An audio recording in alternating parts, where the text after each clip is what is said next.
Donc, bienvenue à ce webinaire qu'on a fait chez Quickle, qu'on a préparé pour essayer de vous donner quelques clés pour booster vos ventes en ligne. On a fait déjà plusieurs webinaires, mais là, celui-là aujourd'hui, il a particulièrement du succès parce que vous êtes, je crois, plus de 100 personnes inscrites, donc c'est super, on est très content. On va essayer de vous donner un maximum d'informations. On va découper la présentation entre moi, Cédric et Pierre. Donc, moi, je suis Eric Bailly, un des cofondateurs de Quickle. Et on, on va organiser le webinaire comme suit. C'est-à-dire, si vous avez des questions, vous pouvez les poser dans le chat, dans la conversation, et on essaiera d'y répondre au fil de l'eau. Et à la fin, il y a un temps de questions-réponses. On prendra les questions qui sont venues ou alors les questions sur lesquelles vous voulez absolument qu'on réponde en échange verbal, il n'y a pas de souci. Donc, on va démarrer sur cette présentation. On va faire une petite intro. Ensuite, Cédric vous montrera comment essayer de capter un maximum de visiteurs.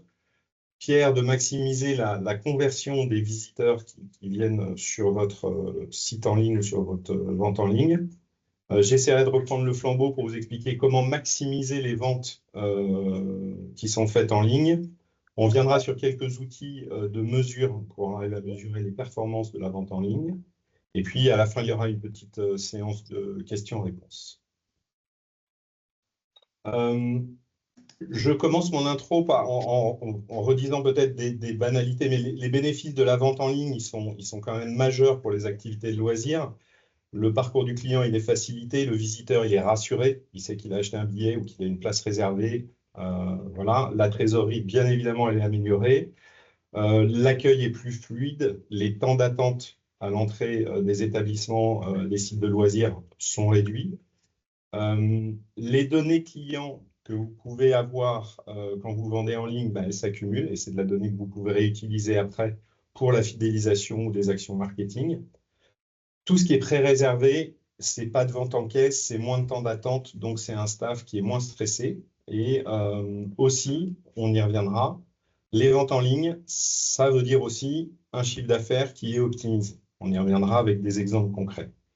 Donc l'objectif de ce webinaire, c'est comment améliorer, comment booster vos ventes en ligne. Donc, ce qu'on a fait pour une des premières fois, parce qu'on voulait vous donner un petit peu de matière pour ce webinaire, on a fait des analyses à la fois macro.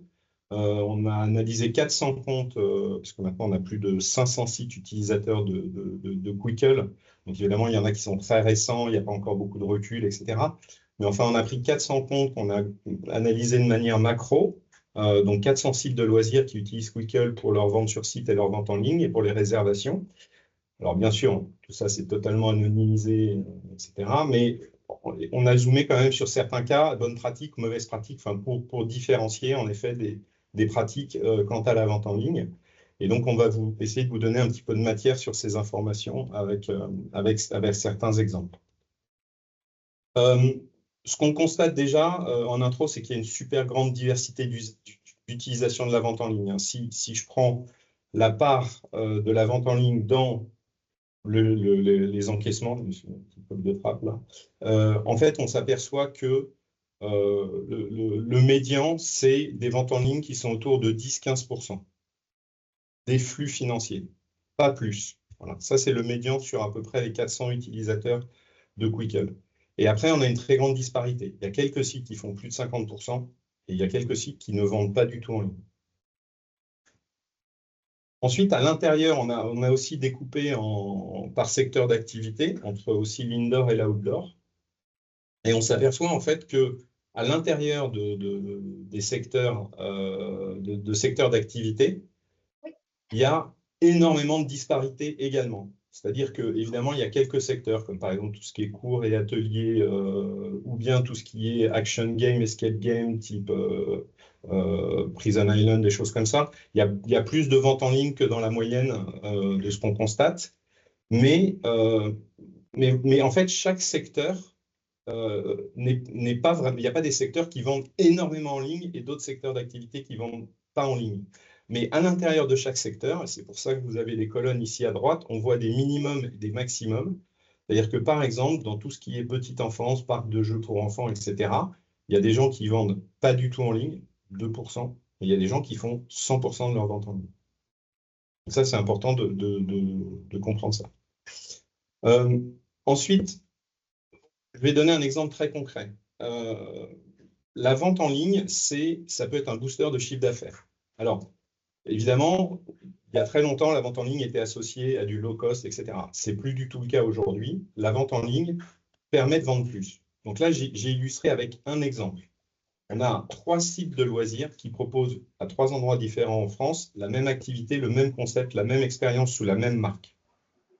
Et là, on voit qu'il y a le site A qui fait à peu près 60% de ses ventes d'entrée, d'activité, il les fait en ligne. On ne voit pas les slides, Eric. Hein? On ne voit pas les slides. Non. Est-ce que vous... Nous, on les voit de notre côté ici. Nous, on les voit. Je les vois aussi. Nous, on les voit aussi. Ah. Je suis soulagé. Alors, qui ne voit pas les slides? Pardon. Moi, on les voit bien. Ok, zut alors. Moi, je ne vois pas non plus. D'accord. Donc, il y a une partie... Ok, très bien. Alors, on va faire autrement. Est-ce que c'est une version de Teams ou quelque chose comme ça? Partager l'écran. Je vais partager mon écran. Je vais revenir un petit peu. Ok, on va faire autrement. Je vais faire un partage d'écran. Et donc, j'arrête ma présentation comme ça. Arrêter la présentation. Et on va faire un partage d'écran. Désolé, on utilisait les outils de projection dans Teams moi, c'est bon. Là, ça va. Là, je vois. Alors, non, je ne partage pas le bon écran, du coup. Trouver Maxime Gasteuil, seul sur scène, pour ce spectacle retour aux sources. Les filles, je lève ma voix pour tous les hommes de France et de Navarre. L'odeur du dissolvant, on ne peut plus. On va y arriver. Hein. Voilà. Est-ce que c'est bon ou pas? Est-ce que vous voyez mon écran? Oui, ça y est. Ok, cool, super. Oui, c'est bon. Ok, très bien. Hop, on va essayer de faire comme ça. Donc, en fait, on a analysé 400 comptes. Je reviens, il y a une disparité quant à l'utilisation de la vente en ligne, mais en gros, la plupart, enfin, le médian est autour de 10-15%. Et par secteur, c'est aussi très diversifié. Donc, en fait, évidemment, tous ces éléments-là, vous l'aurez à la fin. Mais c'est très diversifié par secteur, mais au sein d'un même secteur. Et là, c'est l'exemple que je prenais tout à l'heure. C'est qu'on voit qu'en fait, un site A va faire 60% de vente en ligne, là, pour exactement la même activité. Hein. Un site B ne fera que 30% de vente en ligne et un autre fera près de 12% de vente en ligne. Donc, le premier enseignement de ça, c'est que pour une même activité, exactement une même activité, on va avoir un rapport de 1 à 5 quant à l'importance de la vente en ligne. Et ce qui est important de noter aussi, donc ça c'est le petit trait rouge que j'ai mis, c'est que le panier moyen, il est nettement amélioré pour quelqu'un qui fait une majorité de ventes en ligne. Donc les gens ont beaucoup plus prépayé. Sur place, quand ils arrivent, ils ont moins à payer et ils ont tendance à faire plus de consommation sur place. Cette règle-là, elle s'applique là, c'est un exemple criant, mais elle est assez globale. D'accord ? Quand on a des très gros écarts entre le pourcentage de billets achetés en ligne et le pourcentage de billets et les billets achetés sur place, on arrive à noter qu'il y a un impact sur le panier moyen qui est non négligeable. Voilà. Les gens consomment plus sur place. Et ça, parce que, et vraiment sur des sites A et B qui ont une offre vraiment équivalente à la fois sur la partie loisirs, vente en ligne et sur la partie consommation sur place. Ils vendent les mêmes produits sur place. Sauf que le site A en vend beaucoup plus que le site B. Voilà. Il y a un site en Île-de-France qui, lui aussi, a un très fort potentiel de croissance quant à sa vente en ligne sur ce type d'activité. Donc, on voit une très, très forte disparité. C'est vraiment la même activité, c'est même sous la même marque, hein, la même enseigne, à 3 endroits différents. On va distinguer 3 types de billetterie. Le grand public, là, il y a un recours à la vente en ligne très hétérogène. Tout ce qui est événement, anniversaire, formule enterrement de vie de célibataire, formule premium, formule VIP, etc. Tout ça, il y a globalement un bon recours à la VEL. Et le B2B, là aussi, c'est très disparate, mais c'est encore embryonnaire.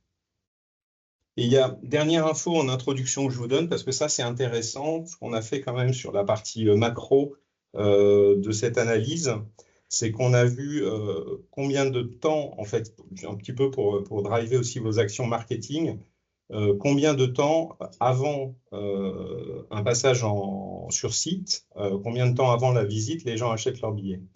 Quand on parle de billets simples horodatés, c'est très rapide. C'est en général le matin pour l'après-midi ou pour le lendemain. Donc c'est en moyenne, sur les sites qu'on a analysés, 36 heures avant le passage.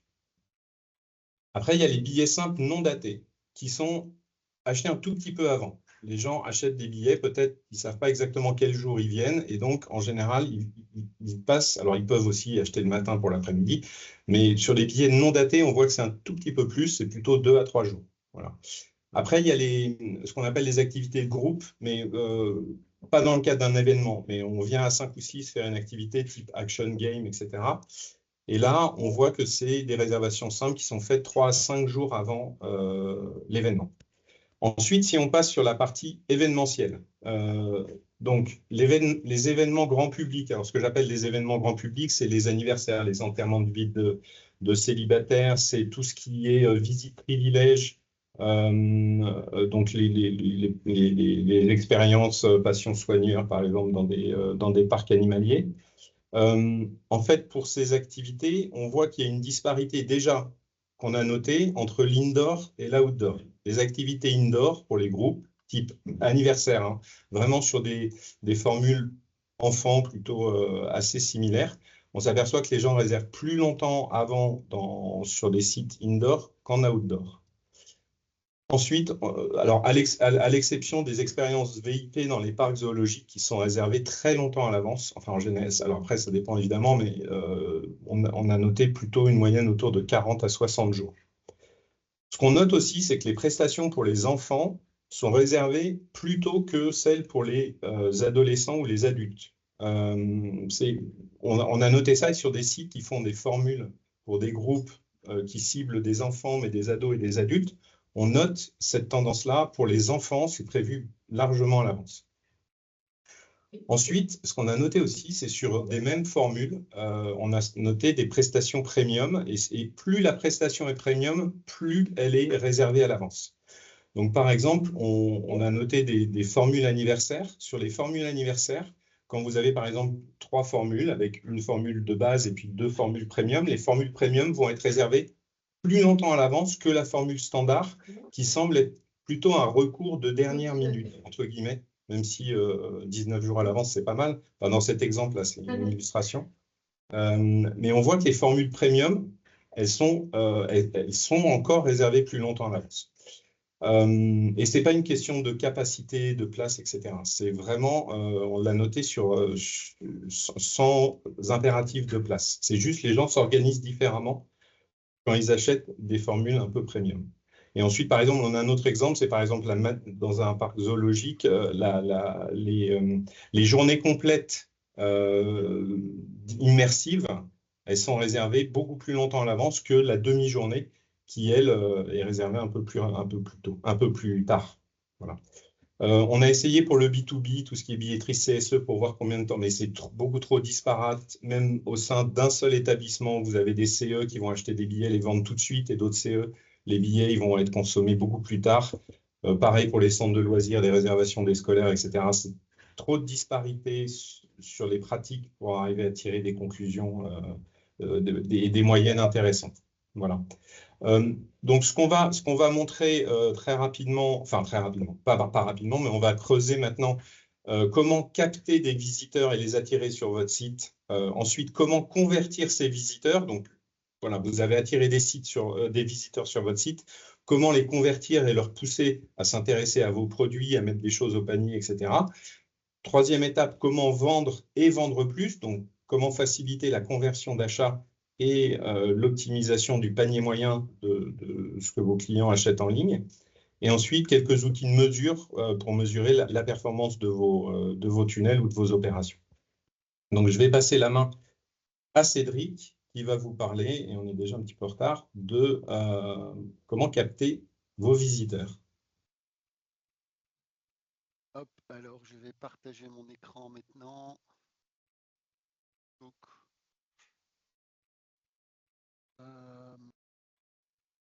diaporama, tout le monde voit mon écran? J'imagine que oui. Oui. Ouais, Ok. impeccable. Merci, merci. Du coup, comment capter vos visiteurs maintenant? Alors, on va probablement enfoncer quelques portes ouvertes, mais également, on espère vous donner des informations assez pertinentes là-dessus. Alors, d'abord, au niveau du démarrage, il est bien d'avoir un site Internet, mais pourquoi?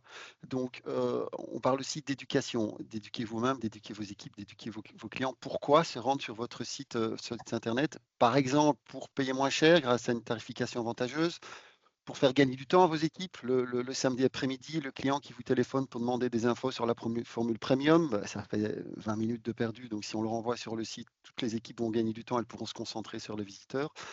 Pour plus de sécurité, garantie pour le client qu'il aura sa place, garantie pour vous de faire la vente. Tout ça pour dire qu'il y a aussi une question de formation, de pédagogie interne quant à driver tous vos flux vers le site Internet. Ensuite, voilà, concentrez vos flux, vos répondeurs téléphoniques, une équipe sensibilisée, du matériel promotionnel. On y reviendra, mais tout ça doit pointer vers le site. Ensuite, votre site Internet en tant que tel, il faut qu'il soit performant. Pour rappel, 80% des visiteurs actuellement sont sur mobile. Donc, il faut que votre site Internet soit carrément efficace sur un téléphone, sur un smartphone. Il faut qu'il soit transparent pour les moteurs de recherche, parce que c'est par les moteurs de recherche que les gens vont vous trouver. Donc, ça demande un petit peu de travail par vous-même, par votre agence. Il faut qu'il le soit assez rapidement. On sait que les gens, d'abord, la vitesse du site Internet est directement tenue en compte dans les résultats de recherche des différents moteurs. Ensuite, les gens vont y aller vite. Un petit outil, pour ça, ici, je vais faire une petite digression. Donc, si je prends, hop, ici, voilà. Si je prends un navigateur, parce que Google peut vous aider. Donc là, vous voyez le site Internet de Quickle. C'est à la portée de tout le monde. Si vous faites inspecter sur votre site, ou F12 au clavier, vous allez tomber sur un petit peu de code comme ça, mais vous allez chercher dans la barre du menu au-dessus quelque chose qui s'appelle Lighthouse. Il peut être dans les petits coins ici. Et là, vous allez analyser la page. Alors, comme ça prend un petit peu de temps, je l'ai fait en background ici. Et vous allez avoir ce type de résultat avec du standard, c'est pas extrêmement poussé, mais c'est extrêmement efficace. On voit ici qu'on est très bien pour le SEO, on y travaille depuis quelques semaines chez nous, donc c'est normal. Par contre, on est beaucoup moins bien pour la performance. Si on va voir dans la performance du site Internet, c'est la rapidité. Vous allez pouvoir descendre et vous allez pouvoir voir, par exemple, que telle page ou telle image est beaucoup trop lourde, et donc il faut changer cette image. Donc ça, c'est quelque chose qu'on va faire. Mais donc tout ça pour vous dire que ce petit outil offert par Google, Lighthouse, peut déjà vous faire améliorer les choses assez facilement et rapidement. Donc, si je reprends ici, ensuite, les réseaux. On est tous présents sur un ou deux réseaux sociaux. Ce qu'on voulait vous dire, c'est que ce qui prend du temps dans les réseaux sociaux, dans la gestion, c'est la rédaction des messages, le fait de créer des images. Par contre, les décliner, ça demande peu d'efforts. C'est du copier-coller. Éventuellement, les adapter en fonction de l'audience, mais simplement les décliner, c'est du copier-coller. Or, les effets de levier, ils sont assez nombreux. Liés sur différents réseaux, vous allez augmenter la portée de votre message. Chaque réseau dispose de son public. Vous allez aussi diversifier vos sources de trafic. Donc, ça veut dire moins de risques face à l'algorithme d'un réseau ou d'un autre qui changerait de comportement d'un jour à l'autre, et vous voyez vos audiences qui diminuent parce que l'algorithme du réseau a changé. Vous avez plusieurs réseaux, vous diminuez ce risque. Vous renforcez également votre crédibilité, votre clientèle, vos prospects qui vous rencontrent sur différentes plateformes, sur différents réseaux régulièrement, ça va crédibiliser votre message. Vous allez aussi pouvoir adapter votre comportement aux différents utilisateurs. Les uns liront votre message sur LinkedIn et les autres, ils vont regarder la vidéo sur TikTok. Vous allez améliorer le SEO, plus de visibilité, plus de backlink. Google va aimer ça, et donc ça veut dire plus de visites sur votre site Internet. Meilleur SEO, c'est référencement naturel. et une meilleure mesure de la performance. Ce qui va marcher sur un réseau ne va pas marcher sur l'autre, ou ce qui va marcher sur un réseau doit être testé sur les autres pour vérifier si ça marche. Ici, on vous a mis les pictos de les 2-3 réseaux les plus connus. TikTok, évidemment, un petit peu différent parce que c'est de la vidéo, ça peut être compliqué à gérer. La Google Business, on y reviendra parce qu'on pense que c'est quelque chose qui est très, très laissé pour compte. Or, il y a des choses à faire là-dessus. Deuxième chose, important pour publier sur les réseaux sociaux, vous devez faire un calendrier. Vous êtes dans le day-to-day, vous avez des urgences à gérer tous les jours. Si vous n'avez pas un calendrier de messages avec des messages qui sont rédigés un mois à l'avance, minimum, vous allez perdre de la régularité. Or, les réseaux sociaux, c'est d'abord de la régularité. Donc, avoir un calendrier, alors il peut être comme ça, oui, ça peut être un Excel ou ça peut être votre calendrier sur votre ordi, ça on s'en fout un peu. Mais en tout cas, vous prévoyez les posts, vous les rédigez à l'avance, histoire que le jour J, il n'y a qu'à appuyer sur Go et je le publie. Se comparer à vos concurrents, qu'ils soient tout près, qu'ils soient loin, mais en tout cas à votre secteur d'activité, histoire de comprendre votre positionnement, de vous comparer au positionnement des autres, d'identifier ainsi vos forces et vos faiblesses et d'ajuster les choses. En vous comparant, vous identifiez les bonnes pratiques et vous créez autant d'objectifs. Tiens, lui, il fait ça, c'est très bien, je vais le faire aussi. Et vous le mettez en place.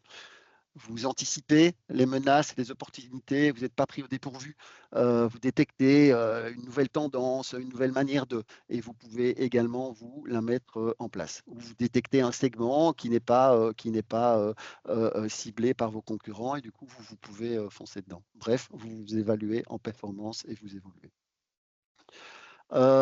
La fiche Google Business. J'accélère un petit peu, mais c'est pour gagner du temps. On la connaît tous, hein, vous faites une recherche sur Google, vous avez un petit résumé de votre activité ici. Pourquoi on fait un petit zoom là-dessus maintenant? Parce que vous la connaissez, elle est comme ça, à minima, vous avez un site web et un itinéraire et ce genre de choses et un numéro de téléphone. Or, sur la fiche Google Business, vous pouvez poster des choses aussi. Donc, quand vous faites un post sur LinkedIn, très important de le poster là-dessus. D'abord, pour faire plaisir à Google, vous avez quand même envie qu'il vous mette un petit peu plus haut dans le résultat de recherche. En lui donnant un taux de rafraîchissement de l'info plus important, il va vous aimer, il va vous faire monter.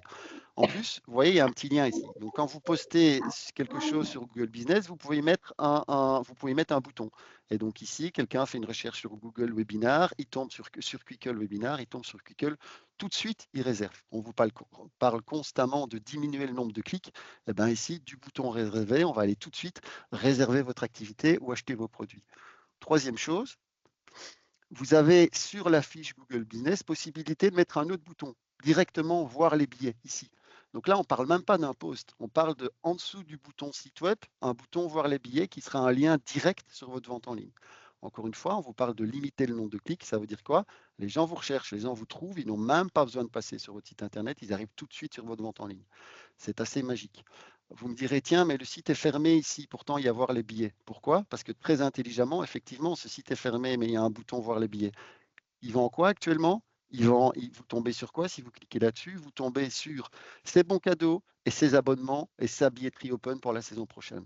Donc le site est fermé, c'est de l'outdoor, il est en vacances, terminé, mais il vend déjà ses abonnements sur la saison prochaine, il vend sa billetterie open et il vend surtout ses bons cadeaux durant la période des fêtes. Donc voilà quelque chose de très bien fait et qu'il s'agit de copier, si j'ai envie de dire.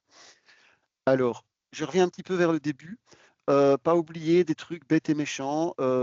Driver vos clients vers le site internet. Un QR code sur vos véhicules, sur votre carte de visite, sur chacun de vos imprimés, sur votre comptoir. Invitez vos clients à laisser un commentaire sur les réseaux sociaux. Bonjour, on espère que ça vous a plu. N'hésitez pas à aller sur les réseaux et à nous commenter. Oralement, le client va le faire. Vous avez une boutique, vous imprimez des cartons et vous glissez ça avec le ticket. Il va retrouver ce carton et il va aller liker ou il va aller mettre un petit message. Bref, faire un maximum de choses pour driver les gens vers votre site internet et vers les réseaux. Là, on était sur être visible. Ensuite, il faut communiquer. Pour communiquer, il faut envoyer des mails, il faut envoyer des SMS. Ça veut dire avoir une base de données qui est complète. Vous devez la qualifier en continu. Plusieurs moyens à travers les champs d'inscription de votre site web, prénom, adresse email ou en caisse.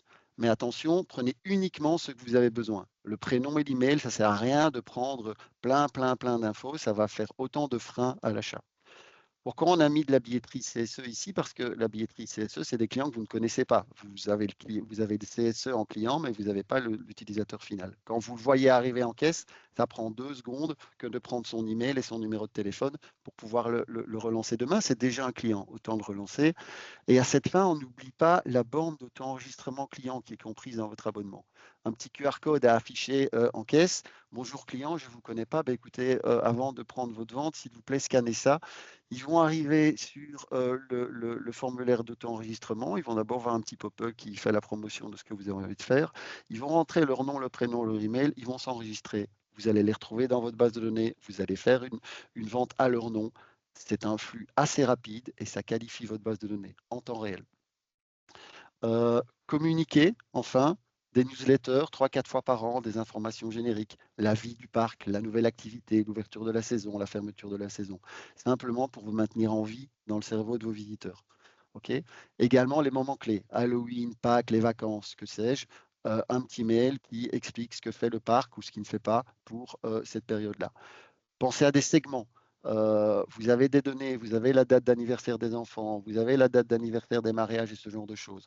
2 mois avant, un petit mail, bonjour, c'était ton anniversaire l'année passée, tu es venu, reviens. Et voilà un petit code promo parce que tu es un client fidèle. Ou alors vous organisez des nocturnes, vous organisez des événements, vous avez la base de données de ces nocturnes et ces événements. Vous en organisez un deuxième, vous renvoyez un mail à ces clients avec un petit code promo, ça fait un petit effet d'exclusivité. Bref, vous invitez des gens à venir sur votre site pour acheter les places. Enfin, vous impliquez vos visiteurs, des mails après leur visite, en les remerciant et en les invitant à vous suivre. Excusez-moi. D'autres choses qui sont négligées aussi, c'est tout ce qu'on appelle lien direct chez nous. Par exemple, vous avez une baisse de réservation sur une activité, vous avez une salle d'anniversaire qui est vide, une petite campagne sur les réseaux sociaux avec un petit code promo et un lien direct depuis cette campagne qui va arriver sur votre site internet. Donc, si je reviens d'un slide, en cliquant sur votre banner, vous arrivez directement sur l'activité concernée. Ça marche pour une activité, bien évidemment, mais ça peut marcher aussi, ça marche pour du trampoline, mon slide n'est pas bon ici, mais ça peut marcher aussi pour un event que vous faites. C'est exactement la même chose. Donc, il faut penser lien direct, il faut penser URL dynamique, arriver directement sur l'activité concernée avec le bouton ajouter panier, on va gagner des clics. À côté de la promo last minute, vous avez, j'en suis au niveau du temps. Eric, si jamais tu veux que j'accélère. Je ne sais pas, c'est l'idée 11h, Cédric, donc tu étais censé finir ta partie maintenant, mais c'est moi qui ai débordé. Okay. Pas de souci, non, mais j'ai également, possibilité de faire différentes choses. Vous avez un nouveau client, un code promo spécifique pour le nouveau client et qui lui donnera quelques pourcentages. C'est quelque chose que vous pouvez inscrire sur vos flyers, sur vos mailings et sur vos encarts publicitaires. Également, code promo, ce qu'on appelle d'actualité. Vous avez une météo qui est capricieuse, vous avez une route en travaux qui est devant vous, vous avez quoi que ce soit, on édite un petit code promo uniquement valable ce week-end ou uniquement valable sur cette activité et on diffuse. Et vous allez améliorer votre taux de réservation, votre taux de vente sur ces activités concernées. En résumé, ah oui, mais je ne suis pas si mal que ça finalement. En résumé, tout ce qu'on vient de dire, c'est qu'il faut travailler sur plusieurs aspects, votre site internet, votre veille marketing, les réseaux sociaux, la fiche Google Business, là-dessus on pense qu'il y a vraiment énormément de choses à faire, les données clients à qualifier en continu, les outils que Quickle met à votre disposition, mais on va y revenir, et également privilégier les liens directs vers vos événements. Eh bien, je vais passer la main à mon collègue. Super. Alors, je partage mon écran. Est-ce que vous voyez mon écran du coup? Tout à fait. Super. Merci Cédric. Du coup, moi je vais parler de la conversion. Donc, qu'est-ce que la conversion en fait? Ça va être les personnes qui vont finir par acheter chez vous. C'est-à-dire qu'on va avoir 2 types de conversion. On va avoir le taux de conversion global et le taux de conversion de la billetterie. Donc, typiquement, si vous avez 10 personnes qui arrivent sur votre site web, il y en a 4 qui vont aller sur votre partie billetterie. Et dans ces 4 personnes, il y en a une personne qui va acheter. Sauf que en plus, donc là, on a, sur cet exemple-là, on a un taux de conversion global de 10%, c'est-à-dire que sur 10 personnes, il y a une personne qui a acheté, et la billetterie, qui est vraiment juste le tunnel d'achat à proprement dit, on est à 25% avec 4 personnes qui sont arrivées sur le site et une qui a acheté. Mais comme disait Cédric, on peut aussi aller directement, on peut avoir des personnes qui vont directement sur la billetterie. Donc, si vous utilisez Instagram, Facebook ou la fiche Google Business, les gens vont pouvoir aller directement sur la billetterie et sur les produits eux-mêmes. Et comme ça, ils vont augmenter, vous allez significativement augmenter votre taux de conversion. Donc là, juste avec 2 personnes qui arrivent directement sur la billetterie, on monte à 16,5% en global. Parce qu'on a bypassé beaucoup d'étapes dans ce chemin. Alors, quand on a regardé les statistiques de nos clients, on a vu beaucoup de différences de conversion entre la personne, entre le site qui convertissait le moins et celui qui convertissait le plus. On a jusqu'à 10 fois plus de conversion. Donc, on va vous donner. T'as marqué x5, Pierre, là, dans ton slide. Ouais, j'ai mis x5 parce que j'ai regardé en général. J'ai enlevé les cas extrêmes, justement. Marche.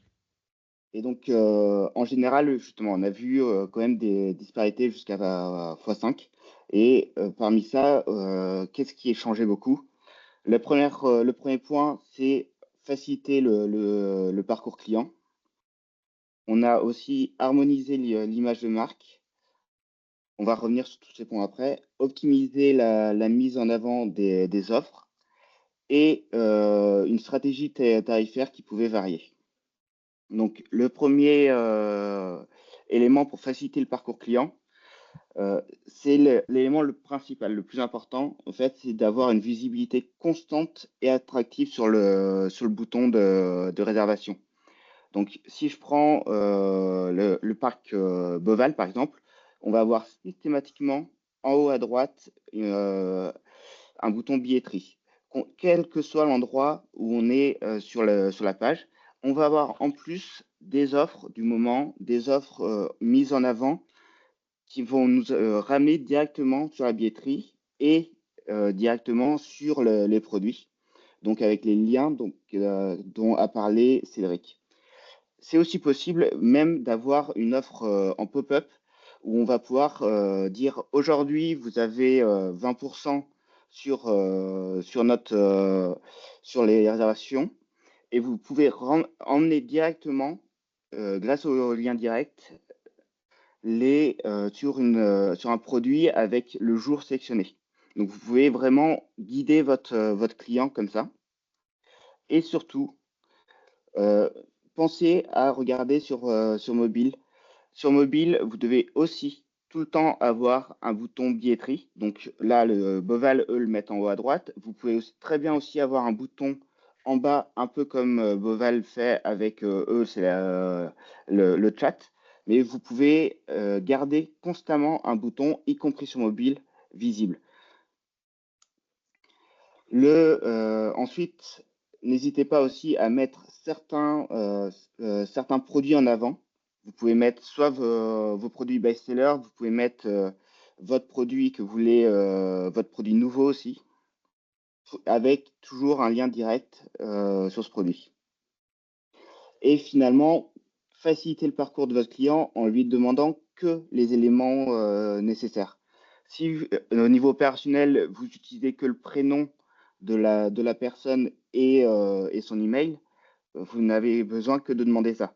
Si jamais vous utilisez le nom de famille parce que au niveau opérationnel, vous préférez avoir un ton plus formel, demandez-le aussi, mais ne demandez pas l'adresse postale si vous ne l'utilisez pas. Ensuite, vous pouvez aussi harmoniser un peu l'image de votre site de vente en ligne avec votre site vitrine. Pour ça, nous, on vous fournit 10 templates, donc des templates qui ont différentes couleurs, qui soient sombres ou claires.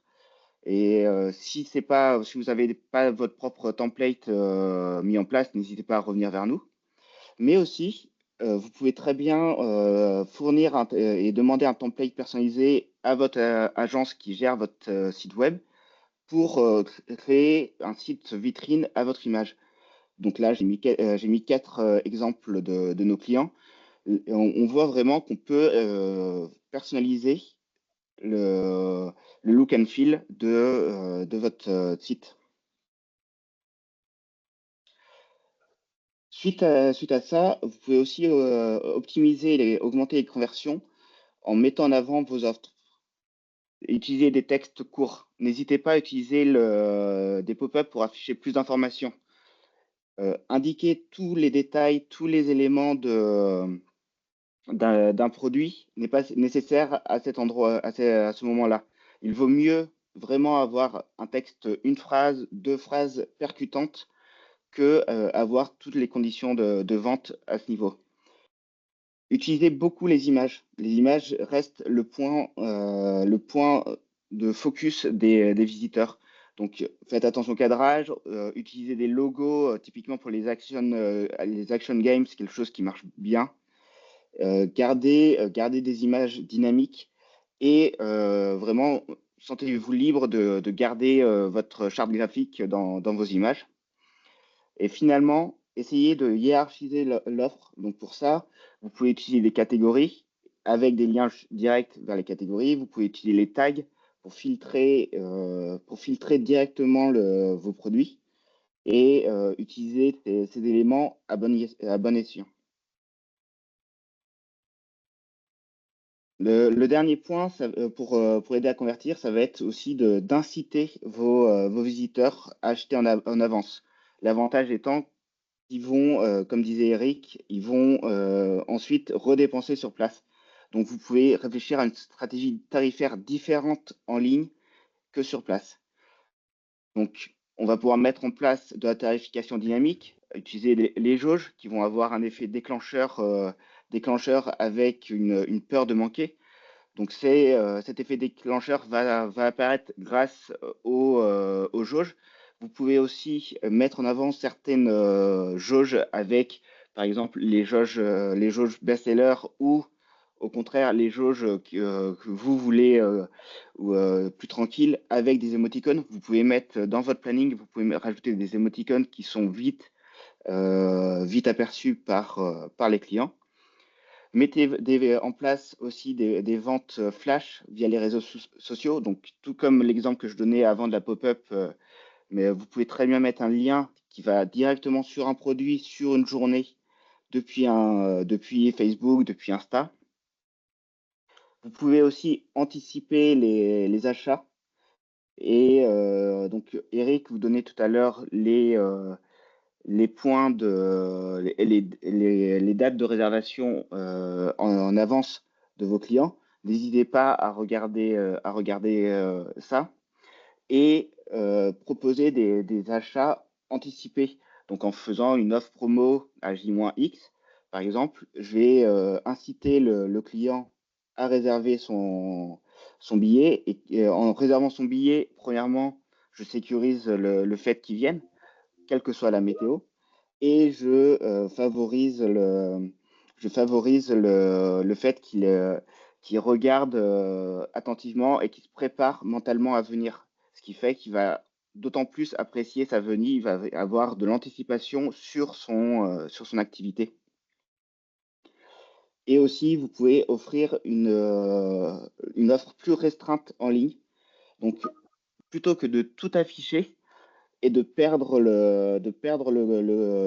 votre visiteur, il vaut mieux vraiment utiliser une hiérarchisation de votre offre et quitte à ne pas tout vendre en ligne ou tout vendre à un instant T. Vous pouvez jouer un petit peu, essayer de mettre certains produits en vente en ligne et d'autres non. Vous pouvez facilement activer, désactiver un produit pour tester et pour voir la réactivité de vos visiteurs. Alors, quelques exemples aussi,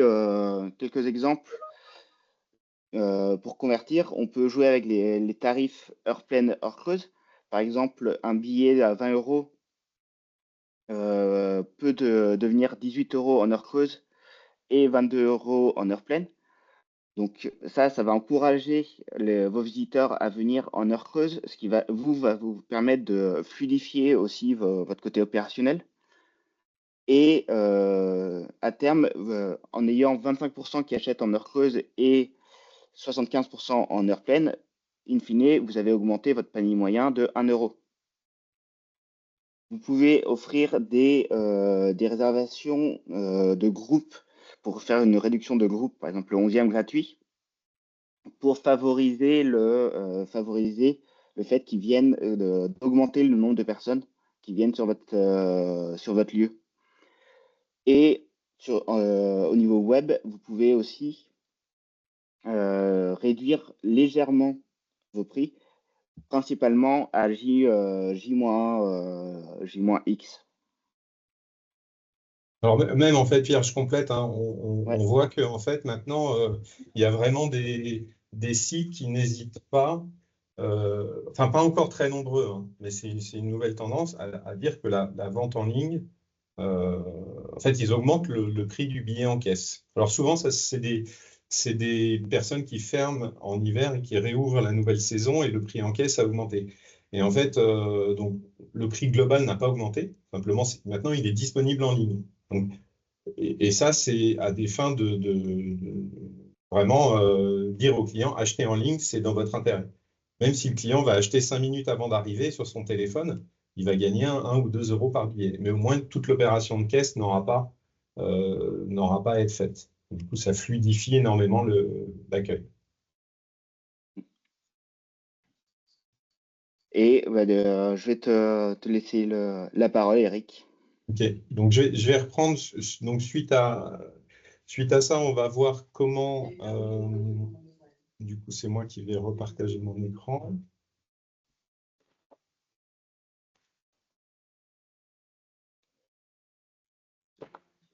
Est-ce que vous voyez mon écran? Oui. C'est bon? Oui, c'est bon. Ok, merci, super. Du coup, là, l'idée, ça va être de voir comment est-ce qu'on va... on a un client qui souhaite acheter, comment est-ce qu'on va maximiser son achat. Alors, une illustration quand même très intéressante classiquement, en fait, il y a beaucoup d'activités, hein, que ce soit pour des adultes en mode pack, pour des adolescents, des enfants, etc., où on va avoir plusieurs formules proposées avec une formule d'entrée de gamme, une médiane et une formule premium. Là, si je prends un exemple de formule de base, une formule médiane à 5 € par personne en plus et une formule premium à 9 € en plus par personne, sur un échantillon de 800 réservations, donc 60% faites en ligne, 40% sur place, on s'aperçoit que le taux de prise des formules médiane et premium est de 49% dans cet exemple en ligne et de 43% pour les ventes sur place. Donc, il y a toujours 40% des réservations qui se font sur place. Les gens viennent, disent « je veux organiser tel événement ». Mais on voit que le problème, c'est que pour le staff qui est sur place, qui est en caisse ou à l'accueil, c'est compliqué d'avoir le temps de bien promouvoir les formules premium. Et donc, ce qu'on constate, et ça on le voit sur pas mal d'activités, donc là c'est un exemple assez marquant, mais on voit qu'en fait la vente en ligne est parfois meilleur vendeur de vos formules premium que les personnes à l'accueil de vos établissements. Alors, là-dessus, il faut bien distinguer deux choses pour maximiser, quand on dit qu'on veut maximiser l'achat. Pour tout ce qui est billetterie simple, ce qu'il faut, c'est être rapide. Les gens, ils achètent 36 heures avant de venir, donc il faut avant tout que l'achat soit rapide. Il faut bien distinguer tout ce qui est plutôt événementiel, anniversaire, etc. Où là, on a vu que les gens réservaient 15 jours, 30 jours, 45 jours à l'avance, ils ont beaucoup plus de temps. On n'a pas fait les stats ici, mais par exemple, la billetterie simple est plus achetée sur des mobiles que le côté événementiel qui est acheté beaucoup sur les mobiles, mais parfois aussi les gens prennent le temps d'un ordinateur ou d'une tablette. Donc, on va faire un focus sur cette partie-là parce que c'est très souvent, alors là, c'est les anniversaires d'enfants, mais c'est vrai qu'il y a énormément de prestations où on va proposer plusieurs packages. En gros, que ce soit les enterrements de vie de garçon, les anniversaires, des fêtes, des événements, tout ce qui est également même en B2B aussi. Maintenant, on propose plusieurs gammes de produits, etc. On a une montée en gamme proposée. Ce qu'il faut, c'est aussi que vous ayez une cible privilégiée. Donc ça, c'est important. Je crois que stratégiquement, il faut qu'à la fois votre site de vente en ligne, mais aussi le discours vers les équipes, etc., vous ayez un produit cible qui soit le produit que vous allez privilégier, même si les autres produits vont répondre à des besoins aussi, bien sûr. La formule d'entrée de gamme ou la formule premium va répondre à des besoins. Mais vous, stratégiquement, il faut que vous ayez votre cible parce qu'on va dire que c'est la plus efficace. C'est là que vous avez peut-être un rapport bénéfice-prix qui est le maximum. Et puis, vous savez que ça répond aussi à la plupart des besoins clients. Alors, pour maximiser cette montée en gamme, enfin, pour faire sentir cette montée en gamme quand vous vendez plusieurs produits comme ça, il y a plusieurs choses qui peuvent être mises en avant. Donc, Pierre l'a déjà dit, c'est les photos. Il y a le nom des expériences. Donc là, il ne faut pas hésiter à ce que les expériences que vous proposez, elles aient des noms un peu punchy, qui soient un peu, qui signifient aussi la montée en gamme. Donc la partie, par exemple, à gauche, là, la Happy Party Express. On comprend que c'est quelque chose de simple et efficace. Voilà. Vous avez aussi tout ce qui est des emojis que vous pouvez glisser dans votre site de vente en ligne. Hein. Donc, sur tous les descriptifs, toutes les options, etc., vous avez moyen de rajouter des petits symboles qui peuvent ici, voilà, 1 étoile, 2 étoiles, 3 étoiles, par exemple. Et aussi le descriptif. Alors, il est important que le descriptif de vos activités dans le site de vente en ligne, il soit vraiment il soit punchy. Pour les anniversaires, en l'occurrence, il peut être un peu plus, ou les événements, tout ce qui est événementiel, il peut être un peu plus descriptif qu'un simple billet. Il ne doit quand même pas être trop descriptif. Voilà. Et ensuite, évidemment, vous avez aussi les tags. Donc, les tags dans la vente en ligne de Quickle, c'est très important. C'est un outil très important. Là, j'ai un tag, par exemple, best-seller, où c'est les offres du moment, où ça peut être, il y a beaucoup, ça peut être les activités spéciales 10-15 ans, par exemple. Tous les tags que vous mettez dans votre site de vente en ligne ils peuvent être affichés ou pas affichés, ils peuvent être utilisés pour créer des liens dynamiques. C'est un outil hyper important. D'accord ? Il faut vraiment bien les utiliser, ces tags, dans votre vente en ligne. Évidemment, le prix qui va être un différenciant, il faut que votre positionnement de prix soit cohérent avec les offres et la montée en gamme. Ensuite, quand on arrive au niveau de la réservation et du créneau choisi, etc., donc, dans le descriptif de vos activités, il faut donner envie. Et très souvent, ce qu'on voit, c'est qu'on va commencer à mettre un règlement intérieur à ce niveau-là. Alors, merci de penser à venir un quart d'heure avant l'horaire prévu. Merci de penser à ce que les enfants soient tous munis de la décharge, etc. Il faut que les enfants aient obligatoirement, etc. Non, à ce stade-là, il faut donner envie. Vous n'êtes pas là pour faire du règlement intérieur. Il y a d'autres outils dans Quickle qui sont vos conditions générales de vente, qui sont des messages que vous pouvez mettre dans les sites, dans les récapitulatifs de réservation, des mentions spéciales que vous mettez une fois que l'achat est fait. Votre client va recevoir un récapitulatif de réservation avec plein d'informations, y compris tout ce qui est réglementaire. Là, vraiment, faut donner envie. Il ne s'agit pas de faire du règlement intérieur. On voit beaucoup trop de règlements intérieurs à ce stade dans la réservation de Quickle. Ensuite, on peut toujours mettre des liens aussi. À ce stade-là, on peut mettre des liens vers plus d'informations, etc. Alors, il faut faire attention aux liens parce que le lien peut perdre aussi le client. Mais il peut aussi permettre à ce stade, là, par exemple, vous voulez un animateur qui s'occupe de tout, vous pouvez passer à l'expérience supérieure, avec un lien qui va amener vers la réservation de la formule au-dessus. Ensuite, on peut jouer aussi avec des minima. Alors ça, c'est quelque chose qu'on a dans Quickle, mais que très peu de personnes utilisent. Si vous avez des formules pour des groupes, vous pouvez très bien décider que sur votre période creuse, vous avez un minimum qui n'est pas le même que, par exemple, le samedi ou pendant les vacances scolaires, où vous avez énormément de monde. Donc, vous pouvez, sur vos périodes creuses, vous permettre de prendre avec un minimum moindre pour toucher des gens qui ne pourraient pas venir le week-end. Il ne faut pas afficher trop de jours, notamment pour tout ce qui est événementiel. 3 jours, c'est bien. En général, les gens savent quand est-ce qu'ils veulent venir. Ils veulent venir. Et puis après, ils ont toujours moyen de voir la semaine d'après si jamais il n'y a pas le créneau nécessaire. Mais quand vous affichez trop de jours, ça fait trop de créneaux et ça peut être confusant pour le client. Il vaut mieux moins de créneaux. Aussi parce que vous pouvez maintenant, sur ces nouvelles fonctionnalités qu'on a rajoutées il y a quelques mois, mettre ici, vous voyez, les très bonnes affaires sur vos créneaux d'heures creuses. Par exemple, là, on a un tarif à 20 €, pas de 25 € en heure pleine, mais du coup, vous pouvez aussi le signifier sur la vente en ligne. Donc voilà, ça c'est quelques outils. Ensuite, vous avez un outil qui est très important. Quand votre client il a choisi sa formule, vous pouvez lui proposer la formule au-dessus. Donc c'est l'upsell. D'accord? Donc ça veut dire je propose une formule, une alternative premium à la formule qui est choisie par le client. Ça, il faut vraiment l'utiliser. Il y a encore trop peu de gens qui l'utilisent dans Quickle et c'est un outil qui permet de présenter tout de suite la formule au-dessus de celle qui a été choisie par le client.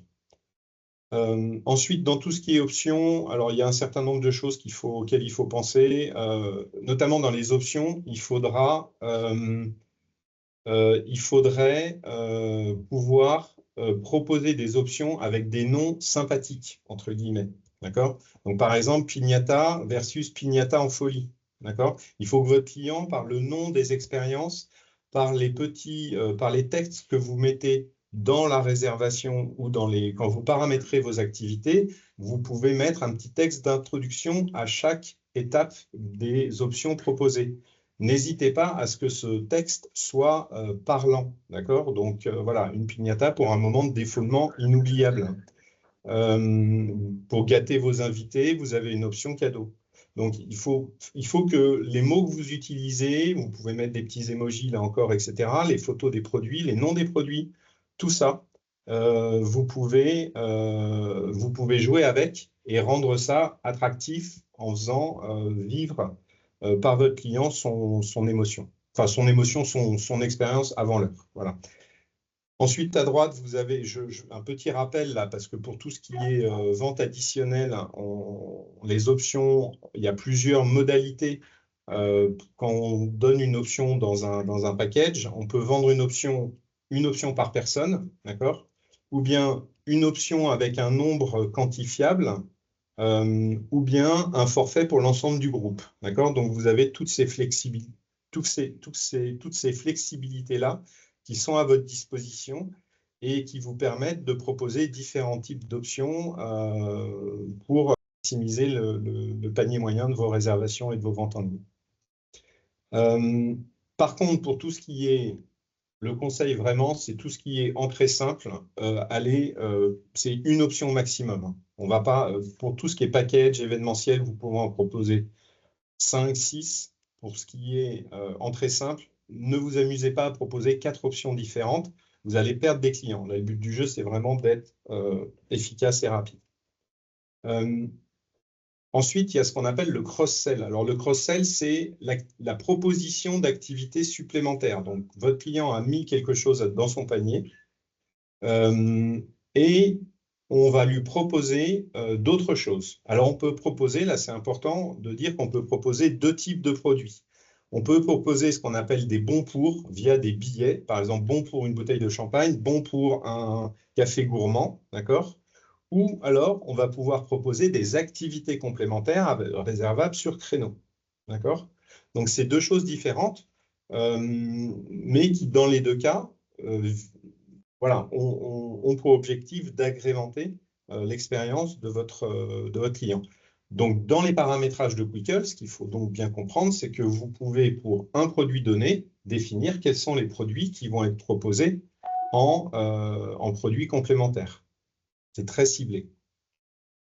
Et une illustration de ça, donc le cross-sell, donc cette capacité à vendre des produits additionnels, on a fait une petite analyse sur quelqu'un qui l'a assez bien fait sur sa vente en ligne. Donc, c'est un site à peu près 45 000 visiteurs payants. Donc, 22% de vente en ligne. Et en fait, en gros, ce site de loisirs, il a une activité principale avec un billet à 23 € par personne. Ça, c'est vraiment l'activité qui est l'activité phare. Et à côté de ça, il y a des activités complémentaires qui sont entre 5 et 10 € par personne. Et bien, ce qui se passe, en fait, ce qu'on a constaté, c'est que à la vente sur place, d'accord, pour un visiteur, on va vendre 35 centimes d'activité additionnelle. C'est-à-dire, on va augmenter le panier moyen de 1,5%. Et il n'y a que, en gros, 6% des visiteurs sur place qui vont prendre une des activités optionnelles. Contrairement à la vente en ligne, où là, on va voir qu'en vendant des activités optionnelles, ce n'est pas celle que vous voyez là, c'est pas la bouteille, mais les activités optionnelles qui sont d'autres activités, hein, pas seulement des produits, mais qui sont des activités, et ben en fait, on va convertir à hauteur de 1,70 € par visiteur, donc une augmentation du panier moyen de 7,5%, et 27% des clients, des acheteurs, qui vont prendre une activité optionnelle. Ça n'a rien à voir. Évidemment, sur place, il y a des activités plus ou moins visibles que vos salariés à l'accueil prendront le temps ou pas de vendre, selon s'il y a la queue, s'ils ont le temps, etc. En ligne, votre acheteur a plus de temps. Voilà, on fait un petit focus pour finir sur les packs d'activités, parce que les packs d'activités dans Quickle, c'est un outil qui est puissant pour maximiser les ventes en ligne. Les packs d'activités, c'est des combinaisons d'activités. C'est une des forces de Quickle. Certains l'utilisent beaucoup, d'autres pas du tout. Donc, des illustrations, par exemple, on peut faire des activités, des packs d'activités prédéfinis, donc bowling plus un escape game, bowling escape game plus une partie de laser, etc. Ou alors des packs avec des activités au choix. Donc, un pack de 2 activités, on va pouvoir choisir parmi les activités proposées dans le site. 2, 3, 4 activités. Donc, le raisonnement que j'avais tout à l'heure pour la montée en gamme des offres anniversaires, on peut avoir le même raisonnement pour la partie, pour les différents packs qu'on veut vendre avec le pack cible, par exemple. C'est peut-être mon pack 3 activités qui répond le plus et sur lequel je veux absolument axer mon marketing. Les activités au choix, c'est une deuxième clé. On peut faire du multi-party si vous avez plutôt une activité dominante mais qui est limitée dans le temps. À ce moment-là, vous pouvez très bien vendre plusieurs parties, 2, 3, 4 parties de la même activité. Donc, les packs de Quickle servent aussi à ça. Vous pouvez très bien faire, dans le cadre d'un événement, du multi-activité combiné à un événement, donc un enterrement de vie de garçon, un anniversaire, plus 2 activités, 3 activités ou 4 activités. Vous pouvez faire aussi des stages. Donc, si vous avez des stages pendant les vacances, des stages journée, des stages 5 matinées, des stages 5 après-midi, c'est possible de paramétrer ça dans Quickle. Il y a des gens qui utilisent ça. C'est assez peu fait encore, mais ça fonctionne. Et on a les entrées simples avec des activités encadrées. Donc ça, c'est par exemple, on vient dans un zoo avec un atelier ou avec un spectacle, etc. Et là, vous pouvez combiner une entrée plus une activité qui va être un horaire donné, dans un cadre, un atelier, etc. Donc ça, c'est différentes possibilités d'utilisation des packs d'activités qui sont un bon moyen que les gens achètent, dès leur achat en ligne, achètent plusieurs activités. Et il y a un dernier point qui est important, qui n'est pas très connu aussi, que peu de personnes utilisent avec Quickle, mais qui est une vraie puissance de Quickle, c'est que vous pouvez très bien avoir 2 activités combinées avec 2 tarifs différents, un tarif adulte, un tarif enfant. Là, par exemple, on a une entrée dans un site plus un atelier créatif et ces 2 activités combinées peuvent être vendus dans un pack. Et là, en fait, voilà, on a choisi 2 adultes, 2 enfants, on prend l'horaire d'entrée, l'horaire de l'atelier immersif, et on va valider le pack. Et là, on a en gros, en 3 clics, on a une réservation pour toute la famille sur du multi-activité. Et voilà, ça c'est une des forces. Alors, il y a aussi voilà, il y a des contraintes techniques liées à ça, mais c'est tout à fait possible d'utiliser des packs d'activités dans Quickle pour vendre ces formules combinées. Donc, un petit récap des outils pour maximiser les ventes en ligne. La présentation de votre offre, elle doit être très soignée, très réfléchie. Beaucoup d'options proposées, mais enfin des options surtout pertinentes et bien proposées. Donc l'upsell avec la montée en gamme, le cross-sell avec les ventes additionnelles, la flexibilité tarifaire dont Pierre a parlé juste avant aussi, qui sont des outils importants, et les packs d'activités. C'est toute une gamme d'outils que vous avez à votre disposition pour essayer de maximiser les achats en ligne qui sont faits par vos clients.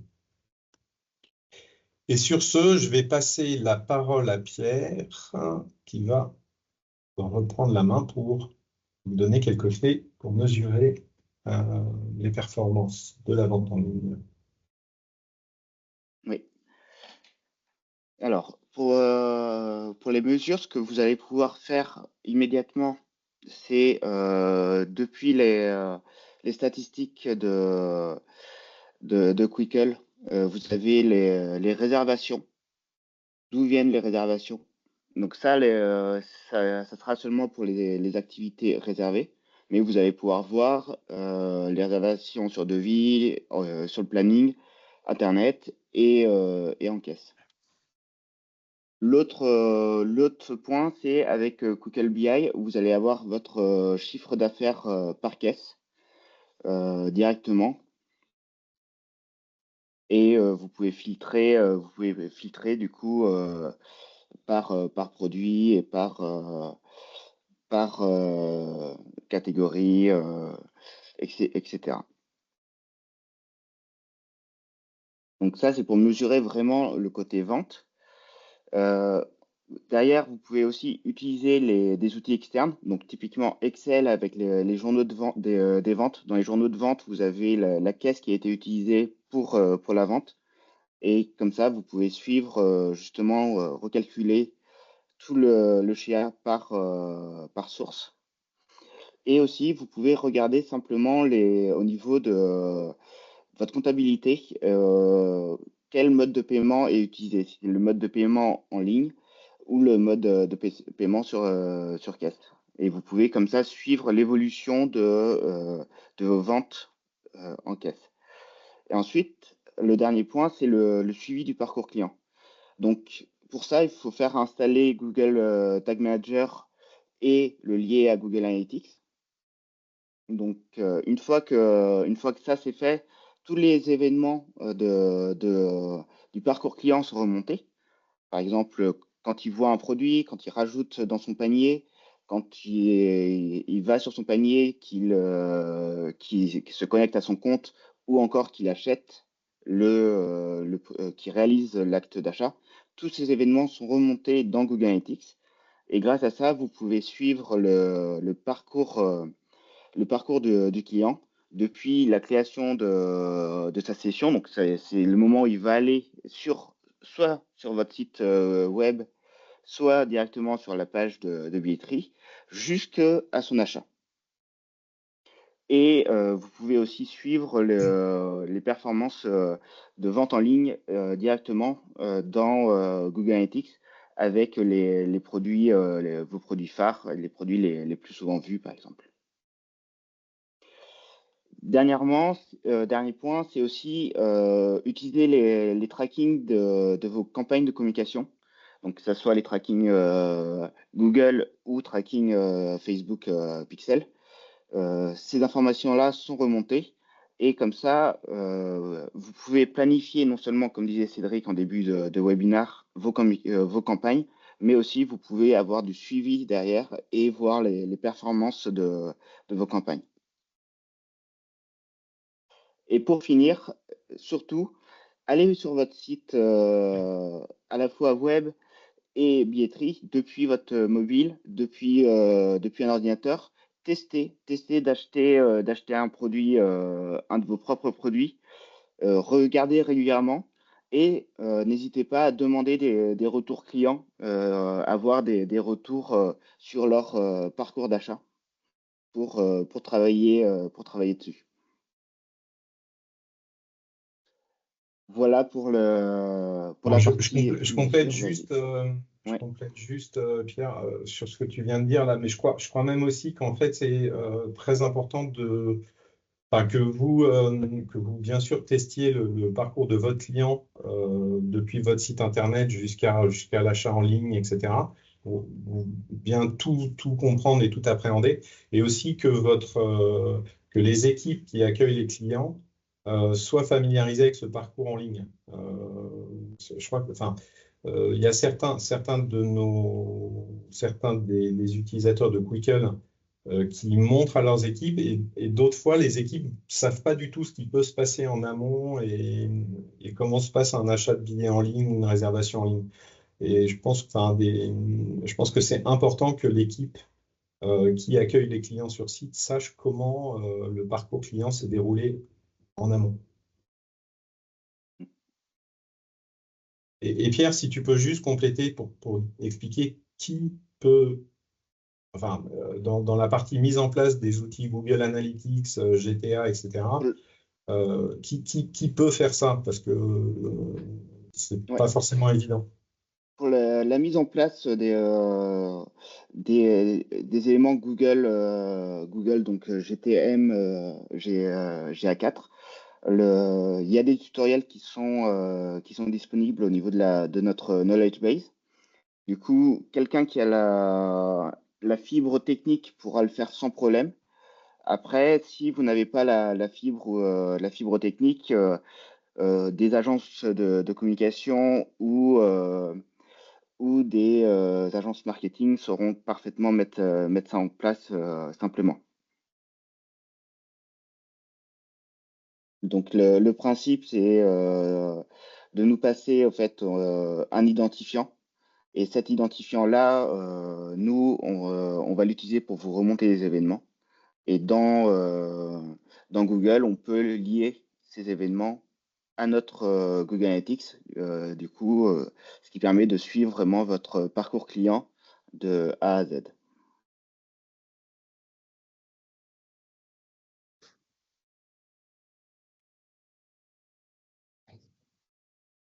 Ok, merci Pierre. Je crois qu'il y a un certain nombre de questions qui sont en attente. Cédric, je vois dans le fil de discussion. Est-ce qu'on peut avoir quelques... Alors, j'ai vu une question sur les paniers moyens qu'on a affichés au tout début, concernant les paniers moyens qu'on a affichés au tout début de la présentation. Sur l'échelle et le fait qu'avec 1,5 € de différence, peut-être que tu peux revenir sur le slide, peut-être. Non, alors c'était pas celui-là. Attends, c'était si je repartage mon écran, je crois que c'était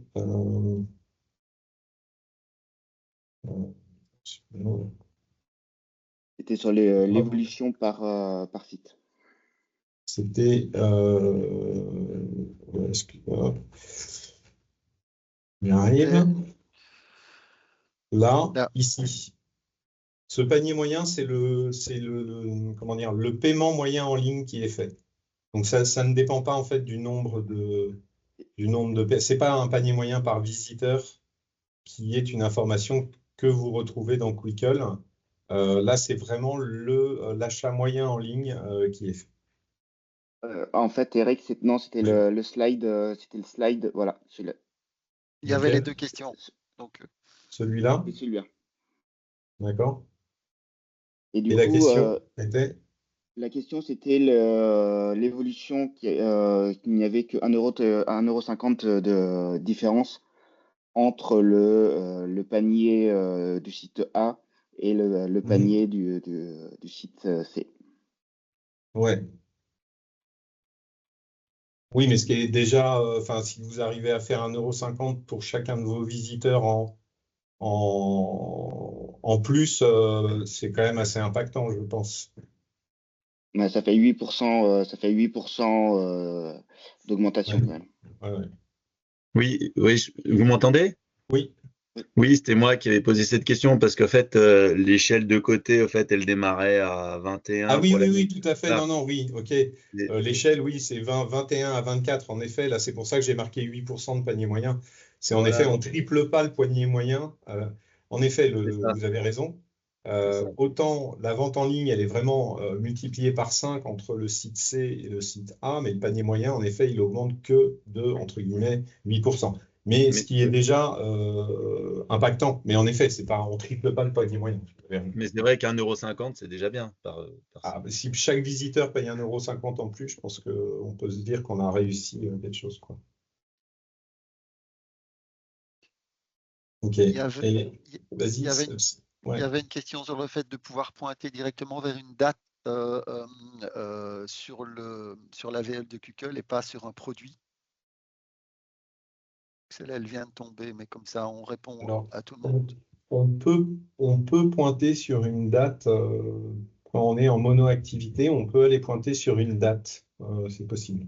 Donc l'URL dynamique de Quickle peut amener sur une date précise.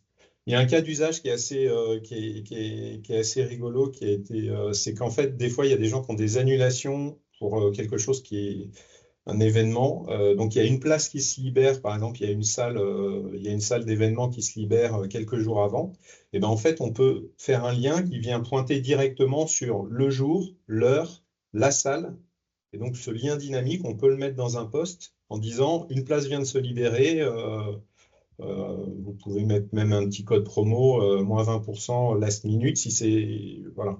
Et donc, vous pouvez mettre un lien qui va pointer directement sur l'activité, le lieu, l'heure à réserver. Et donc là, votre client a vraiment un minimum d'actions à prendre pour mettre ça au panier. On a Nico qui a levé la main là, durant la présentation de Pierre. Je ne sais pas si...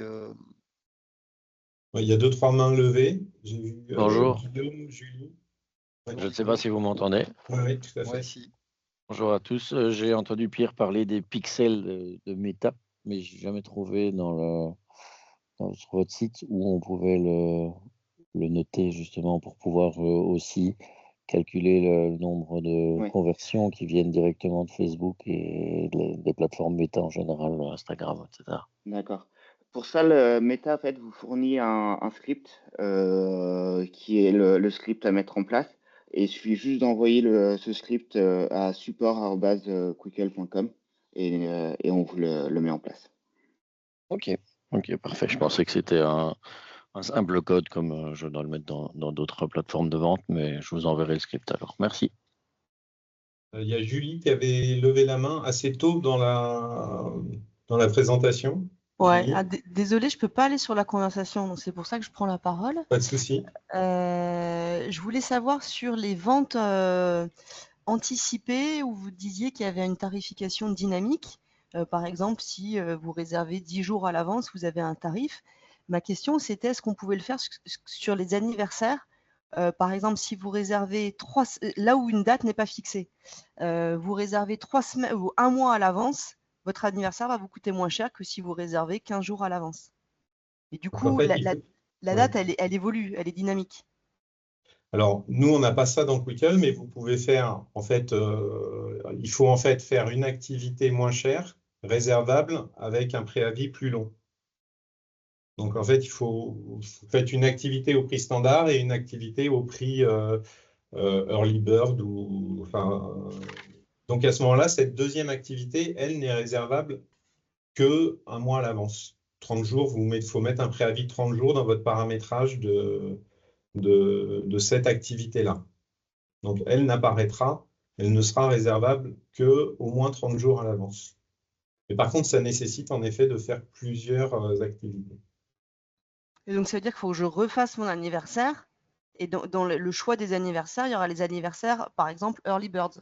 Exactement, tout à fait, c'est ça. Okay. Voilà. Et vous pouvez utiliser des tags pour justement aussi dire je vais bonnes affaires, un tag bonnes affaires qui vous permet de n'afficher que justement ces produits remisés. Ok, après, ouais, ça fait beaucoup d'infos pour le. On parlait tout à l'heure de la clarification de l'offre. Là, ça. Je suis d'accord avec vous. Aujourd'hui, on n'a pas encore dans Quickle la possibilité de faire varier le prix en fonction de la date, de De la date à réservation. laquelle. Ouais, tout à fait. Comme C'est pour peut-être les. c'est peut-être des choses auxquelles on va réfléchir plus tard. En effet, pour faire là vraiment plus on se rapproche de la date, plus le prix augmente. Ouais. Voire après, en fonction des pourcentages de réservation aussi, avoir des choses qui se calculent plus dynamiquement. Pour en effet tenir compte d'un taux de remplissage pour venir proposer des prix plus ou moins forts. Voilà. Ouais, c'est ce qu'ils font sur les billets d'avion, les hôtels et tout ça. C'est une solution qui existe. Ouais. J'avais d'autres questions. Du coup, comme j'ai la parole, si je peux me permettre. Allez-y. Justement, les tags. Je vois sur le. Les tags, qu'est-ce que je dois faire? Alors les tags, en fait. les tags, on va peut-être renvoyer un tuto parce qu'il y a quelques tutoriels qu'on va renvoyer suite à ce webinaire. Mais un tutoriel sur les tags vous permet en fait de créer des tags que vous associez à tel ou tel produit vendu en ligne, telle ou telle activité ou tel billet. Et donc ces tags, ils peuvent être thématiques et ils peuvent apparaître sur votre site internet. Donc ça, en fait, dans chaque activité que vous vendez, vous pouvez ajouter un tag ou utiliser un tag que vous avez déjà créé. Et chaque tag peut apparaître en ligne ou ne pas apparaître en ligne parce qu'il y en a qui utilisent des tags juste pour créer des groupes de produits. Ce qu'il faut savoir aussi, c'est que quand vous avez un tag, vous pouvez du coup créer un lien qui va dire cliquez ici pour voir mes bonnes affaires. D'accord? Et votre client ne verra que les activités taguées bonnes affaires ou les billets ou les bons cadeaux qui sont tagués bonnes affaires. Donc les tags, c'est un champ infini qui peut être utilisé de manière récurrente ou ponctuelle. Vous pouvez avoir des affaires, les tags spécial Noël, par exemple, où vous allez vendre des bons cadeaux spécialement pour Noël. Mais où est-ce que le client le complète, bonne affaire ou spécial Noël ou promo? C'est qu'en fait, il voit sur le site internet, il voit des tags apparaître, comme on a vu là, en fait, ici, si je vais sur un écran de Google. Attendez. Ici, là, vous voyez, par exemple, vous avez un tag ici, best-seller. Non, je ne sais pas si je suis... best-seller ou anniversaire, par exemple. Donc ça, c'est des petits tags qui apparaissent une fois que vous les avez paramétrés et que vous avez dit qu'ils apparaissaient en ligne. Ben, en fait, dans chacune de vos rubriques de votre site de réservation, vous avez ces informations qui apparaissent. Oui. Les outils de filtrage. Et aussi, vous pouvez mettre des liens directs avec le filtre présélectionné. Donc, Eric donnait l'exemple de Noël. Vous pouvez mettre un certain nombre de produits de Noël. Depuis votre site vitrine, vous pouvez mettre un lien pour voir vos offres Noël. Tout comme depuis un post Facebook, vous pouvez mettre le même lien qui, lui, en fait, n'affichera du coup que les offres Noël. Ok. Ok. Et après, le dernier point que j'avais, c'est est-ce que vous faites des flux de nos clients avec les adresses mail et tout ça directement vers des plateformes type Brevo? Alors ça, on pourra vous envoyer des informations, Julie, où on mettra des informations avec l'envoi du webinar. Oui, parce qu'il y a des outils qui permettent d'automatiser maintenant des envois de mails, etc., qu'on est en train de mettre en place. Et donc, on pourra vous envoyer des informations là-dessus. Ok, avec plaisir. Okay. Ouais. Merci. On va passer à Guillaume, peut-être, qui a proposé sa question. Guillaume. Allô? Question, Guillaume.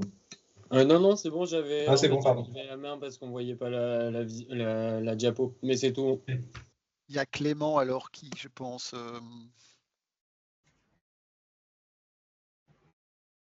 Clément qui avait quelques mains levées, là je vois. Peut-être qu'on a déjà répondu. Au niveau des questions par chat, je pense être à jour, mais si j'ai oublié quelqu'un. Alors, il y avait juste une réflexion, alors je ne sais plus de qui demandait justement un peu d'aide pour la mise en place de ces différents éléments qu'on a présentés. C'est pour ça que je propose que dans l'envoi qu'on va faire suite à ce webinaire à tous les gens qui ont participé, outre le replay du webinaire et les documents de support, on mettra quelques liens vers des tutoriels qui existent dans Quickle qui permettent de mettre en place un certain nombre de ces outils. Et éventuellement, après, on pourra compléter par de l'accompagnement spécifique. Si vous avez des questions, vous pouvez toujours nous appeler au support ou pour compléter, pour faciliter la mise en place de tel ou tel outil dans votre vente en ligne. Tout à fait. Un petit rendez-vous si les infos je répète, mais si les infos qu'on enverra ne suffisent pas, un petit rendez-vous de 10 minutes, un quart d'heure avec l'un d'entre nous au support et on pointe précisément, ben voilà Clément, on pointe précisément sur telle ou telle fonction pour vous aider à la mise en place.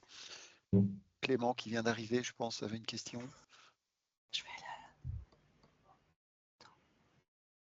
Attention, on vous entend. Oui, merci beaucoup. Ok, il nous reste à vous remercier beaucoup pour votre présence à ce webinaire et puis on espère échanger très vite avec vous pour tout ça.